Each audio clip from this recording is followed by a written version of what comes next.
Benji Cole, son of Al Cole from CBS Radio and host of People of Distinction, the talk that gives an in-depth view of some of the most dynamic, intelligent, and successful people on the planet. Run to our website, peopleofdistinction.org for more info, or you can always email me directly at benji@alcoleenterprises.com. And on the line with us today, we have Harle H. Tinney. We'll be discussing her fantastic book, The Ghosts of Belcourt Castle. Available for purchase at Amazon and Barnes & Noble. But if you guys want to get everything that Harle has to offer, do yourself a favor. There's 2 websites I'm going to list for you, and just be prepared. Again, understand that the book is not available to purchase through those sites just yet, but they will be in the very near future. Now, the first one is belcourtcastle.org, and then harletinney.com.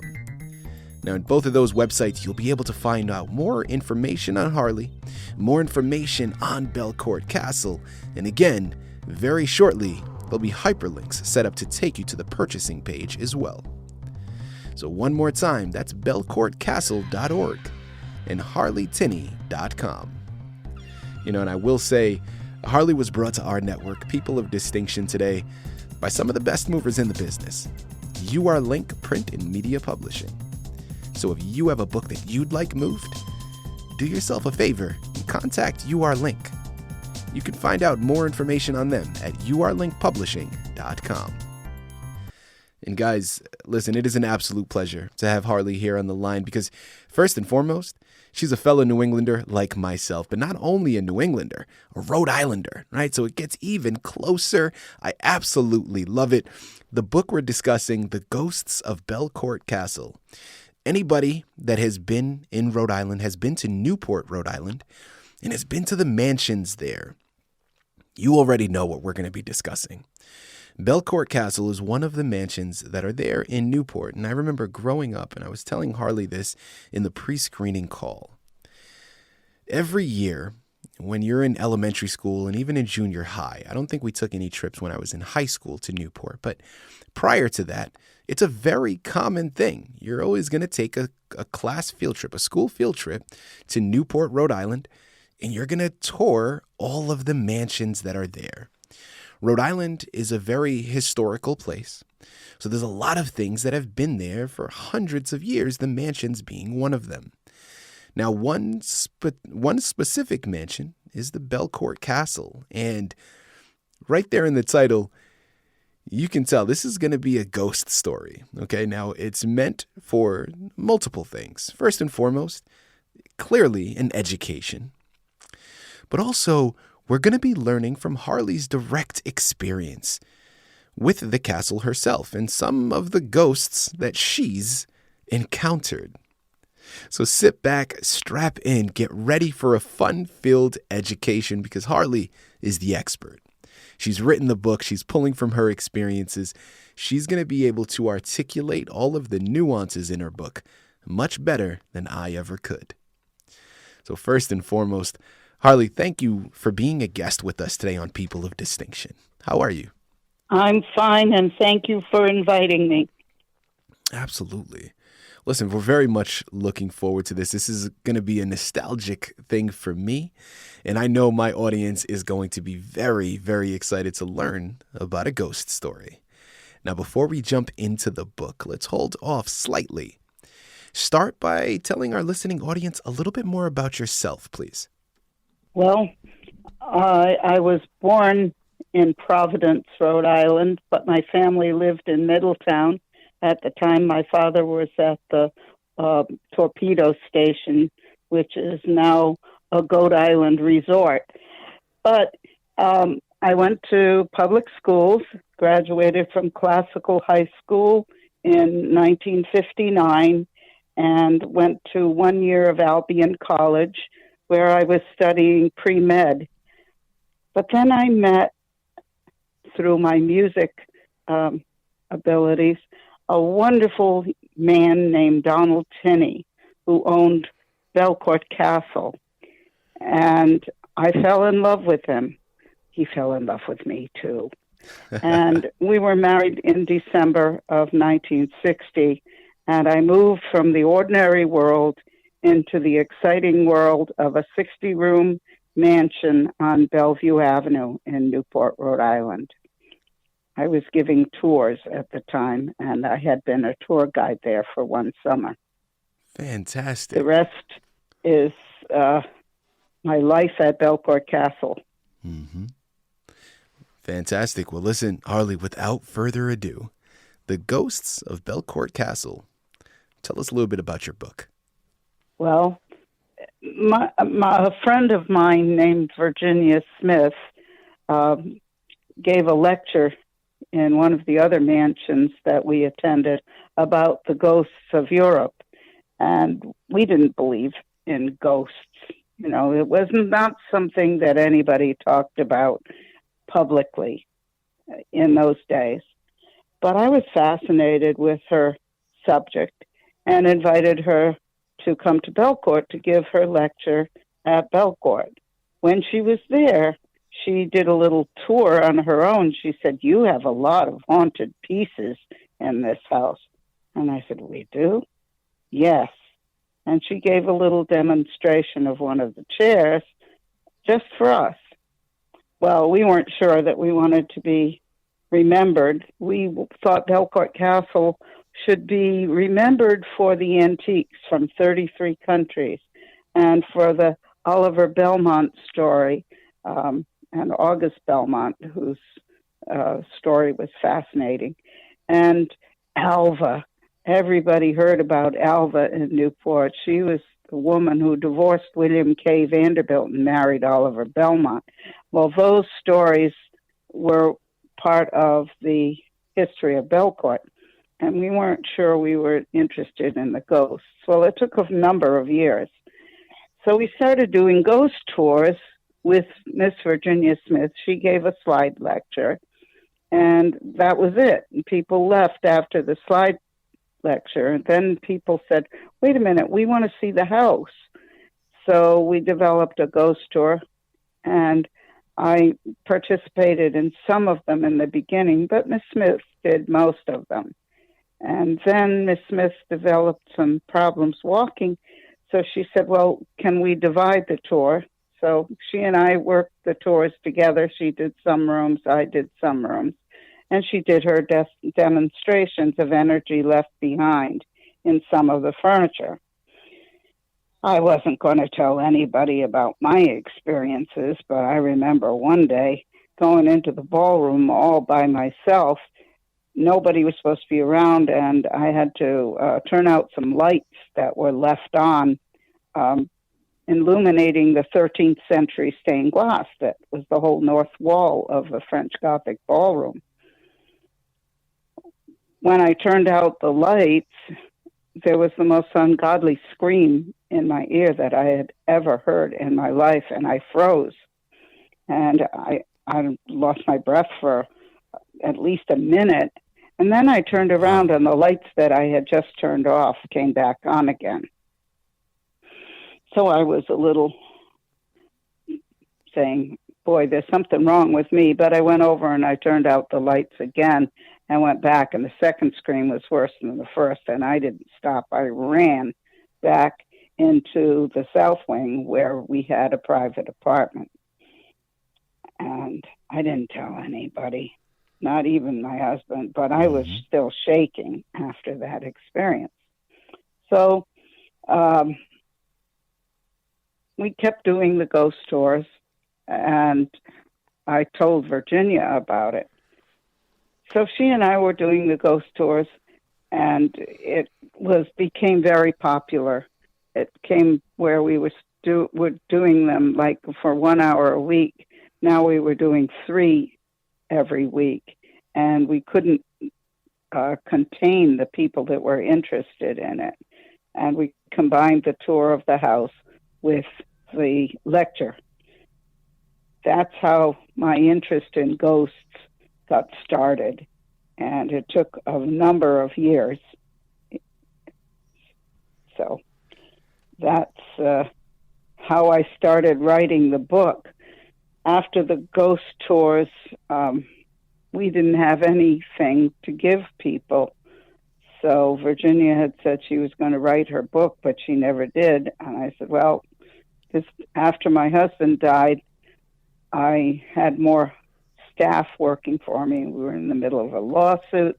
So I sat down and I had a computer and I wrote the first edition to The Ghosts of Belcourt Castle. And the first year we sold 1,500 copies to the people who attended the ghost tours.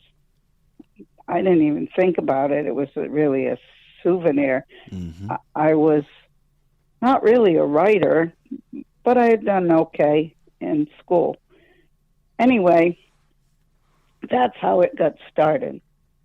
You know, Harle, thank you so much for everything that you've articulated thus far. And it makes perfect sense since you guys were running these tours to create the book and have it be as a souvenir, as you stated, to the attendees of the castle tours. Now, aside from that, I mean, it's one thing to have it for the tours. Why did you then continue to push forward? And as you stated, this is the first edition, so I'm assuming there are going to be more on the horizon. What inspired you to continue down this journey, down this path, create more books in the future, and also put it out for the mass public to partake in as well, not just the attendees of the tour? Well, I sold Belcourt in 2012. My husband was gone. I was maturing, let's say, supposed to retire. The lawsuit was not over. My husband had died tragically. And so there were several people that wanted copies of the book, but we didn't have that many printed. So I did a second edition with a different cover. And we were continuing to do the ghost tours while up until 2012, and it was one of the most popular of all of the tours that we did at Belcourt Castle. Absolutely. So the second edition came out, and before I sold Belcourt, and again, the customers were mostly the people who attended the tours, but then we'd have requests for them. I became somewhat familiar with a website idea. What did I know about technology? Nothing. I mean, I was brought up with, we had a television in 1951, and that was about all I knew about technology, but I had to learn how to use the computer, how to do things like that, and a little bit about marketing, but we always had somebody else doing the marketing after my mother-in-law died. That marketing is not really a strong point in my career. I'm more of a historian. Mm-hmm. Then I was contacted by 2 or 3 different people, like you are Links. They called me and said, "You've got a good book here. Let us help you market it." Well, I had moved by that time. I'd been away from Belcourt for 6 years. And I said, well, who wants to read that book? When we had Belcourt. No, it's a good book. So I said, well, all right, go for it. And Blake Brown talked me into doing a marketing package, which is why it's now in its 3rd edition, which is what UR Link has printed. And I added 3 more chapters to it last year. So fantastic. They're more up to date. Absolutely. Than just at Belcourt. There you have it. Guys, again, here on the line with Harle H. Tinney. We're discussing her fantastic book, The Ghosts of Belcourt Castle, available for purchase at Amazon and Barnes & Noble, but make sure to check in frequently to belcourtcastle.org and harletinney.com to gather everything that Harle has to offer. Now, Harle, in addition to, of course, all of your experience that you have had in the time that you were under ownership of Belcourt Castle and living there, in addition to your experience, what type of research did you do in preparation for this book? I listened to the visitors mostly. I didn't have to do much. Most of the Ghosts of Belcourt Castle has either been stories that I connected with Virginia Smith and people who actually went on the tours there and told their own stories. And some of the staff had experiences, which I also have recorded. So there was no real exterior research. It came from my own heart and from my own experience and listening to the people who actually had experiences at Belcourt. What would you say was a highlight for you in writing this book? Or if not a highlight, maybe something that surprised you that you weren't expecting prior to embarking upon the journey?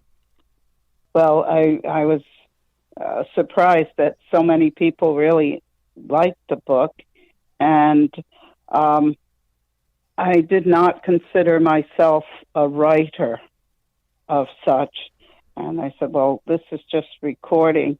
And other people, reviews on the book, etc., have been positive. So I started writing a second book after I moved away from Belcourt. I wrote Belcourt Castle, Milestones and Memories, which I felt was important to record while I'm still alive because the new owners have a different format. And one of the first things they did was to write Ghosts Be Gone. So I just crawled into a little hole, wrote my second book, Belcourt Castle, Milestones and Memories, and I didn't finish that until 2018. So 2017, 2018. And I'm working on a third one now, which is about the gold coronation coach that our family built between 1966 and 1969. Again, because people are asking me to record these stories while I can still remember them and have personal experience.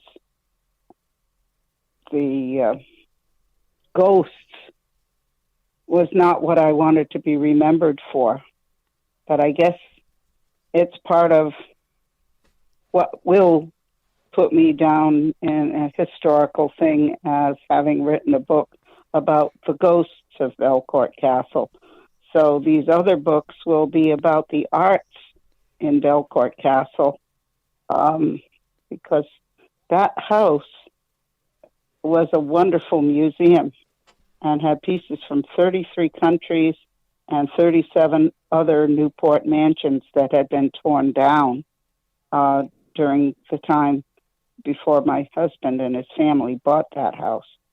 So it's an important period of history. There's another book in my head which will require a lot of research, and that is Newport, The Forgotten Years, 1945 to 1969.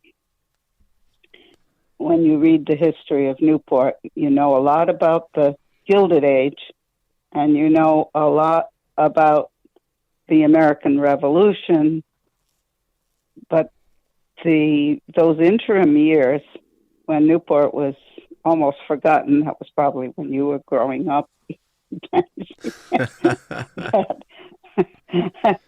that Newport was not a household word, and the only way you could get here was by ferry before they built the Newport Bridge.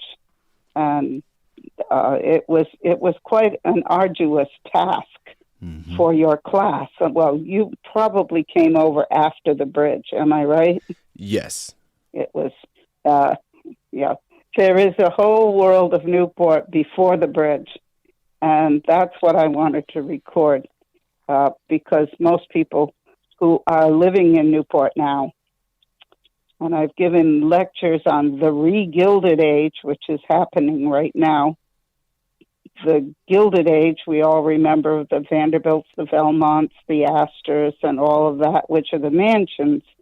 And but now your compatriots from California are at the Newport residence. Judge Judy just bought a house here. Jay Leno bought a seafair right on the ocean. Oh, wow. And there's a few other well-known names of people who have found Rhode Island to be a sanctuary and private and beautiful. So Newport itself is in the midst of being in the Gilded Age. If you want to live here, you better have a few $billion. Larry Ellison Absolutely bought a house called Beechwood. Ordinary people are having a hard time finding a place to live in Newport proper, but Middletown is still lovely, and Portsmouth, which was where Anne Hutchinson landed when Roger Williams bought her an island because the people in Boston were going to kill her for a horrible crime. Her crime was teaching women to read the Bible. That was called criminal back in the time of the Puritans. But she did it anyway. And then Roger Williams bought her an island 14 miles long and 5 miles wide. That's where we live. Listen, Harle, thank you so much for everything that you've articulated. Guys, what's really incredible about all of this is that we've barely scratched the surface, right? I mean, there are so many stories from Belcourt Castle, and what's even greater is that there are more on the horizon. As Harle said, she's in the process of publishing the next couple of books already with comparison to Belcourt Castle in Newport as well. I mean, you know what you got to do. There's no way around it. Head on over to Amazon, Barnes & Noble. Check in frequently at belcourtcastle.org and harletinney.com to gather more information and purchase the book, The Ghosts of Belcourt Castle by Harle H. Tinney. You surely will not be disappointed. Who doesn't love a great ghost story? Let's grow, let's develop, let's educate ourselves, and it starts with this amazing book. Harle, this has been an absolute pleasure. Thank you for the walk down memory lane. I loved the nostalgia, and I appreciated having you as a guest here at People of Distinction. Thank you, Benji. It's been a privilege for me to talk with you, and hope we can continue our conversation when you get back to this little state after you've been living in the big state of California. So. Absolutely.